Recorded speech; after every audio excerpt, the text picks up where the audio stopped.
आजच्या भागात आपण पाहत आहोत की दिशा तिच्या वकिलांसोबत किर्लोस्कर मेन्शनमध्ये आलेली असते आणि तिने आदित्यला एक लीगल नोटीस पाठवलेली असते। ती नोटीस घेऊन ती आदित्यकडे येते आणि ती आदित्यच्या हातात देते। आदित्य ती नोटीस उघडून पाहत असतो तेव्हा सगळ्यांचं लक्ष आदित्यकडे असतं। नोटीस बघताच आदित्य दिशावर खूप चिडतो। आदित्य म्हणतो की दिशा, हा काय मूर्खपणा आहे, या नोटीसचा काही अर्थ नाही हे तुला चांगलंच माहिती आहे, तरीही तू का करतेस हे। त्यावर अहिल्या म्हणते की काय झालं आदित्य। त्यावर आदित्य म्हणतो की आई, हिने आपल्याला एक लीगल नोटीस पाठवली आहे आणि त्या नोटीसमध्ये असं लिहिलं आहे की त्या लोगोवरचे डोळे ज्या मुलीचे आहेत त्या मुलीचे राईट्स सगळे हिच्याकडे आहेत आणि 8 दिवसाच्या आत जर आपण काही पुरावे सादर केले नाहीत की आपल्याला हा लोगो कसा मिळाला, तर ही तिच्याकडचे पुरावे सादर करून त्या लोगोवरती तिचा हक्क सांगेल। त्यावर दिशा लगेच म्हणते, आणि मग तुम्हाला तो लोगो सोडावा लागणार सासू मॉम। आदित्य चिडतो आणि ती नोटीस तिच्यासमोर फेकून देतो। त्यावर दिशा म्हणते की ए अहिल्या, आता मी हा बुके तुमच्यासमोर इथे ठेवून जाते, पण 8 दिवसानंतर जेव्हा तो लोगो माझा होईल तेव्हा असाच बुके माझ्यासाठी घेऊन येशील ना, मला अभिनंदन करायला मी नक्कीच वाट बघेल। त्यावर आदित्य तिच्यावर चिडतो आणि इथून लगेच निघून जा असं तिला सांगतो। दिशा म्हणते की हो रे आदित्य, चाललेच आहे मी, सतत चिडत असतोस तू माझ्यावर, असं म्हणून ती तिथून निघून जाते। इकडे सगळ्यांनाच टेन्शन आलेलं असतं। त्यावर अहिल्या म्हणते की ही मूर्ख मुलगी अजिबात सुधारणार नाही, आता तर काय तिला आपला लोगोच हवा आहे। आदित्य ओरडून म्हणतो की पण आई, तिचा आणि लोगोचा काही एक संबंध नाही आहे, हा लोगो पूर्णपणे हरीशने डिझाईन केला आहे आणि त्या लोगोवर ज्या मुलीचे डोळे आहेत ते फक्त हरीशला माहिती आहे। आई, तू अजिबात काळजी करू नको, एकदा का त्या मुलीची NOC मिळाली की या दिशाला आपण लगेच खोटं ठरवू, मी बघतो काय करायचं ते। हे ऐकून प्रीतम त्याच्या रूममध्ये निघून जातो। त्याच्या पाठोपाठ पारू देखील त्याच्या मागे जाते। प्रीतमची खूप चिडचिड होत असते। पारू त्याला समजवते, प्रीतम सर तुम्ही शांत व्हा, उगाच चिडचिड करू नका, त्या दिशाचा राग तर मला पण येतोय, त्या दिशा मॅडम खूप डेंजरस आहे, त्या कधी काय करतील याचा अजिबात पत्ता नाही, त्यामुळे असं वाटतंय की त्या पुढे काय करतील या सगळ्या गोष्टींचा विचार आपल्याला करायला हवा, पण तुम्ही मात्र शांत व्हा, आपण यातून काहीतरी चांगला मार्ग काढू। त्यावर प्रीतम पारूला म्हणतो की कशी काळजी नको करू, आता तर ती आपल्या लोगोच्या मागे लागली आहे।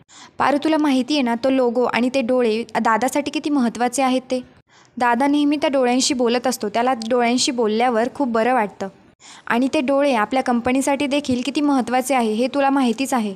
हा पण आपलंच नशीब खराब आहे, ती मुलगी कोण आहे ते आपल्याला माहितीच नाही।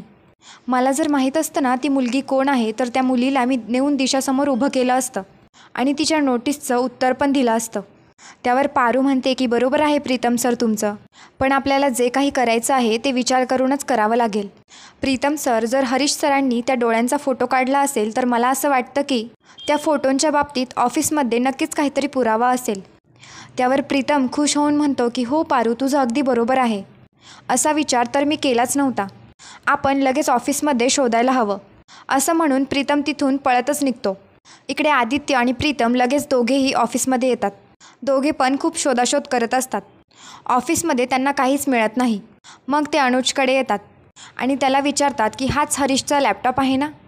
त्यावर अनुज म्हणतो की हो सर, हीच हरीश सरांचा लॅपटॉप आहे। त्यावर आदित्य त्याला म्हणतो की बरं ठीक आहे, मला एक महत्त्वाची फाईल हवी होती, तू सगळं काढून माझ्या डेस्कवर ठेवशील का, असं म्हणून त्याला तिथून काढून देतो। तो गेल्यानंतर प्रीतम आणि आदित्य लगेच इथे पण शोधाशोध करू लागतात।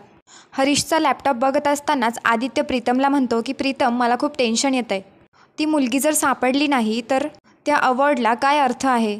त्यावर प्रीतम त्याला म्हणतो की त्यापेक्षा महत्त्वाची गोष्ट ही आहे की दिशाने दिलेल्या चॅलेंजप्रमाणे आपण ती मुलगी शोधली नाही तर आपला लोगो आपल्याच हातातून जाईल, त्यामुळे आपण त्या मुलीला आधी शोधून काढूयात, असं म्हणून ते दोघेही खूप शोध घेत असतात।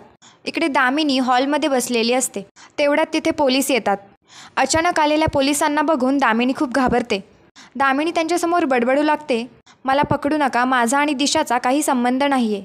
त्यावर पोलीस म्हणतात की अहो, आम्ही तर हरीशचं सामान तुमच्या ताब्यात द्यायला आलो आहोत, हरीश किर्लोस्करांकडेच काम करत होता, त्यामुळे हे सामान किर्लोस्करांकडेच द्यायचं ठरलं आहे। त्यावर दामिनी म्हणते की हो, तुम्ही आणलंच आहे सामान तर ठेवा इथे। सामान ठेवल्यानंतर हवालदार तिची सही घेतात। तेवढ्यात पोलीस तिला म्हणतात की हरीशच्या सामानामध्ये आम्हाला एक पेनड्राईव्ह सापडला आहे, त्यात काहीतरी महत्त्वाची माहिती असू शकते, त्यावर आदित्य सरांचं नाव देखील लिहिलं आहे। हे ऐकून दामिनी तर खूपच खुश होते।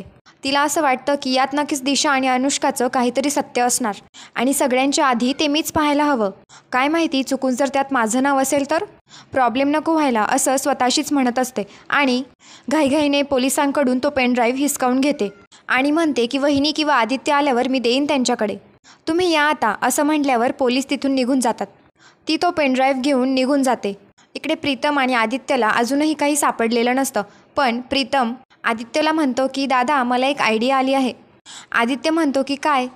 प्रीतम म्हणतो आपण आपला लोगो असलेली सेम तसेच डोळे असलेली दुसरी मुलगी शोधून उभी केली तर मग दिशाचा त्यावर काही हक्कच राहणार नाही. त्यावर आदित्य म्हणतो की वेडा आहेस का?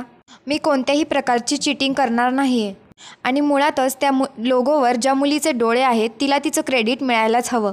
आणि राहिला प्रश्न दिशाचा, तर हा लोगो हरीशने डिझाईन केला होता, त्यामुळे दिशाकडे त्याचे पुरावे असतील असं मला वाटत नाही.